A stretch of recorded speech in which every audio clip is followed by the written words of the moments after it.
Hey everyone, welcome back to our channel.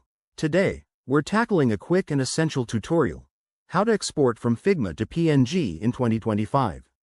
If you're a designer, developer, or just someone working with digital assets, this is a must-know skill to share your creations seamlessly. Figma has evolved a lot by 2025, with even more user-friendly features, so let's dive right in. First, make sure you have Figma installed on your device and your design file open. It's free and collaborative, perfect for teams. Start by selecting the frame, artboard, or element you want to export. Just click on it in your canvas, it's that simple. Next, look to the right sidebar where you'll find the Export panel. Click on it to open the options. Here, you can choose your export format. Select PNG for a lossless image format that's great for web use or sharing.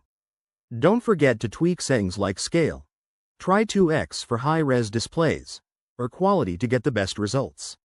Once everything looks good, hit the Export button.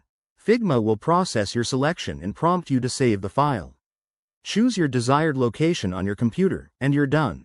In 2025, Figma might include smart optimizations like automatic background removal, so keep an eye on those updates for even smoother exports. A few tips to avoid common pitfalls. Ensure your layers are organized. PNG supports transparency, but overlapping elements might cause issues.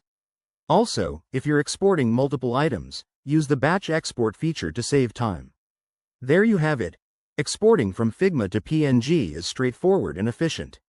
Try it on your next project and level up your workflow. If you enjoyed this, hit that like button, subscribe for more design tips, and drop a comment below. Thanks for watching, and see you in the next video.